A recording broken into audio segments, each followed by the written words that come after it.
I never thought I'd feel invisible to my own grandkids. But one day I sat alone in my quiet house, staring at my phone, waiting for a call that never came. I told myself they were busy. They'll call when they have time. They still love me.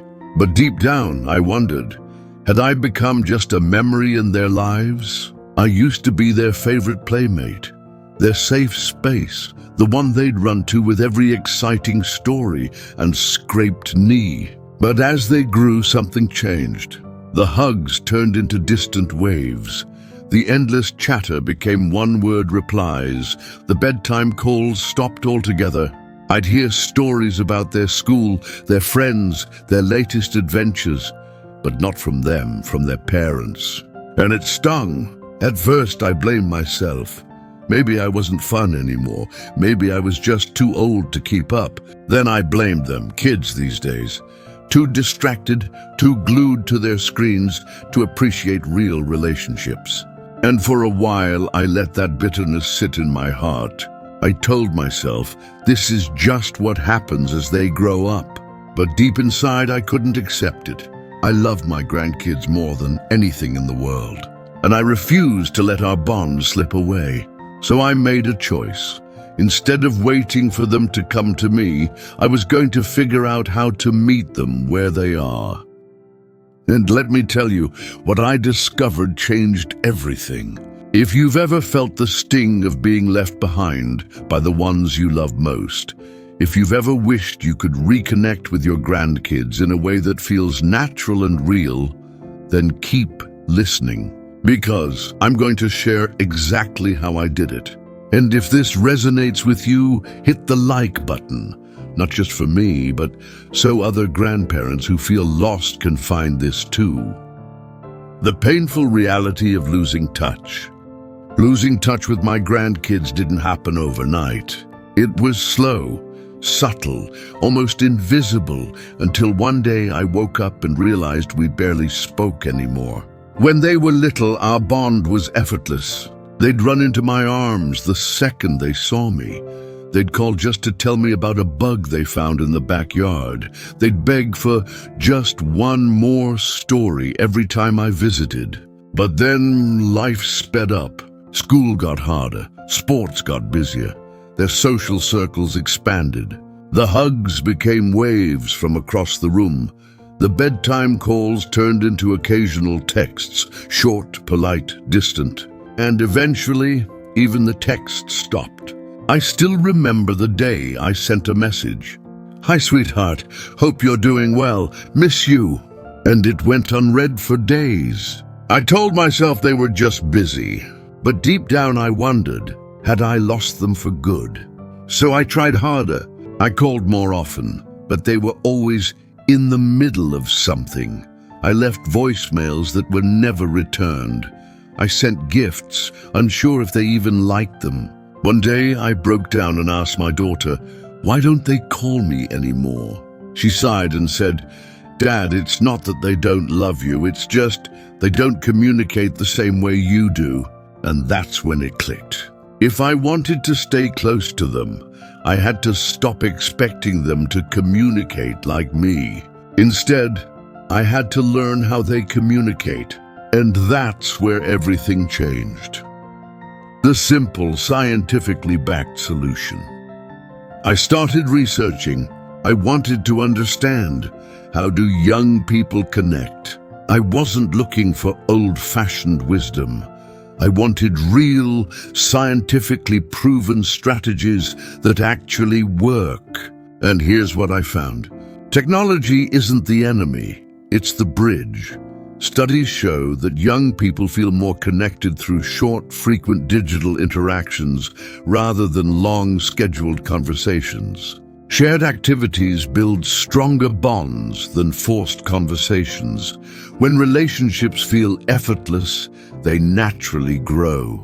Texting and voice messages feel more comfortable to younger generations than traditional phone calls. I'd spent years resisting technology, thinking it was ruining relationships. But the truth, technology was the only thing keeping them connected to each other, to their friends, to the world. So instead of fighting it, I decided to embrace it. Here are 6 things I did that you also can do. Number 1, embracing technology without fear. For years, I told myself, I'm too old for this tech nonsense. I don't understand all these apps.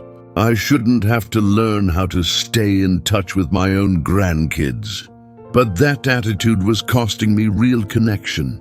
Because whether I liked it or not, technology was how they communicated. So I made a decision. I was going to learn. And I started small. I learned how to send text messages in a way that made sense to them. Short, casual, and fun. I figured out how to send GIFs and emojis, and you wouldn't believe how much more they responded when I used them. I learned how to FaceTime without awkwardly staring at the screen, wondering if they could see up my nose. And you know what? It worked.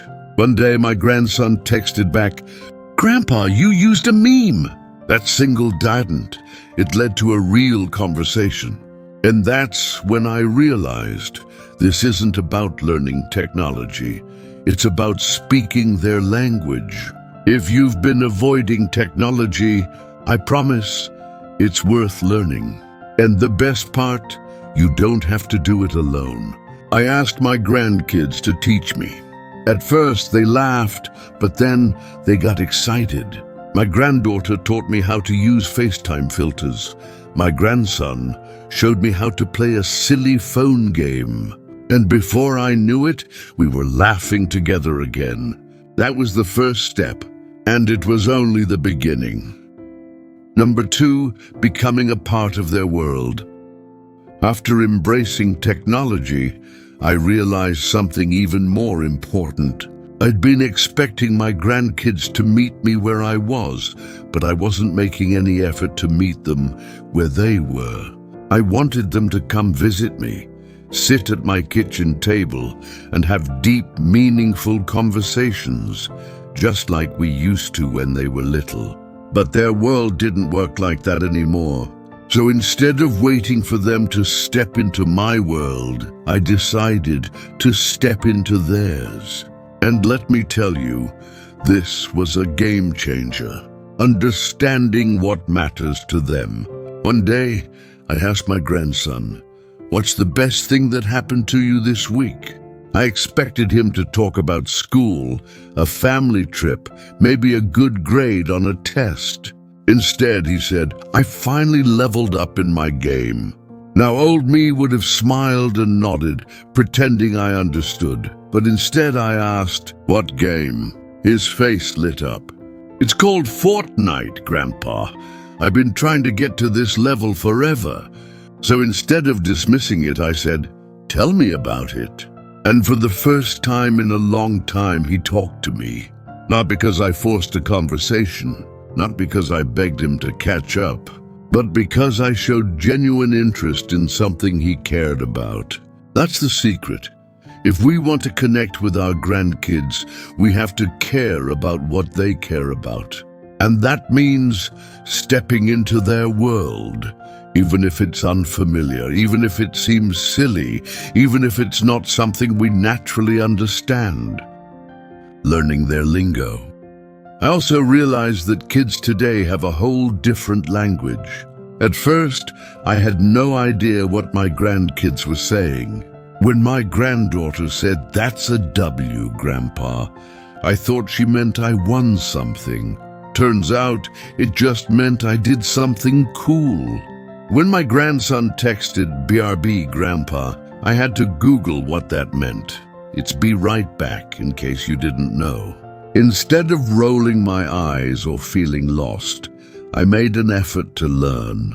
I started asking, "What does that mean?" instead of pretending I understood. And guess what? They loved teaching me. It became a running joke in our family. "Let's see if Grandpa knows what this one means." And suddenly I wasn't just their grandpa. I was someone they wanted to talk to. Number 3, making communication effortless. One of my biggest mistakes was thinking that long phone calls or in-person visits were the only way to stay close. But young people today, they don't communicate like that. They prefer short, frequent interactions over long, scheduled ones. Once I understood this, I changed my approach completely. The power of micro-connections. Instead of waiting for a long catch-up call, I started doing small things. I sent quick texts like, "Thinking of you, hope you have a great day." I reacted to their Instagram posts with a simple emoji. I sent funny gifs and memes that made them laugh. I sent voice notes instead of long texts because it felt more personal but took less time to reply to. And guess what? They actually started responding because I wasn't overwhelming them. I wasn't demanding their time. I was just making small, effortless touch points that reminded them, I'm here, I care, knowing when to back off. I also learned something important. Don't take it personally if they don't respond immediately. At first, it hurt when they didn't reply right away. I'd think, are they ignoring me? Did I do something wrong? But then I realized they're just busy. So I made a rule for myself. First, I send messages with no pressure to respond. Secondly, I don't double text if they don't reply right away. And lastly, I focus on consistency over intensity. And slowly but surely, I noticed something incredible. Because I wasn't forcing communication, they started coming to me more. They weren't avoiding me anymore because I had made communication easy and stress-free. Number 4, finding a shared activity. One day I read something interesting. The best way to stay close to someone is to have something you do together, not just something you talk about. So instead of just talking to my grandkids, I started doing things with them. And this made all the difference. How I found our thing. I started small. I asked myself, what's something we can do together, even from a distance? And then I experimented. With my grandson, I learned to play a video game with him. At first, I was terrible, but he thought it was hilarious, and it became our thing. With my granddaughter, we started a mini book club. We'd read the same book and then text each other about it. With my youngest, I let him send me his favorite music, and I actually listened to it. Then we'd talk about which songs I liked. It didn't matter what the activity was. What mattered was that we had something that made us say, hey, let's do this together. Creating new traditions. I also started creating small traditions, things that only we did together. Every Friday, I sent them a funny grandpa joke. Once a month, we had a virtual pizza night where we FaceTimed while eating the same food. Every now and then, I sent a handwritten letter because even in the digital age, a personal touch still means a lot. These little traditions gave us something to look forward to, and it kept us connected, not just in big days, but in the everyday ones. Number 5, accepting that connection evolves. For the longest time, I thought staying close to my grandkids meant trying to recreate the past. I wanted things to feel like they did when they were little. The days when they ran into my arms, begged me to read them bedtime stories, and called just to say, I love you, Grandpa. But the truth is, connection doesn't stay the same. It evolves. And the sooner we embrace that, the stronger our relationships become. Letting go of the past without letting go of love. I used to feel sad when they didn't visit as often. I'd wonder, do they not love me as much anymore? But then I had a realization. Love doesn't always look the same. It grows. It changes. The little boy who once sat on my lap to hear stories. He's now a teenager with football practice, school stress, and a world of his own. The little girl who once called me every night. She's now in college, juggling exams and friendships. They still love me, but their way of showing it has changed. Instead of longing for what was, I started embracing what is, shifting my perspective. Instead of thinking they don't call as often anymore, I started thinking they still reply when I text. That means they care. They share little things about their lives with me. That means they trust me. They send me funny memes and pictures. That means they think about me.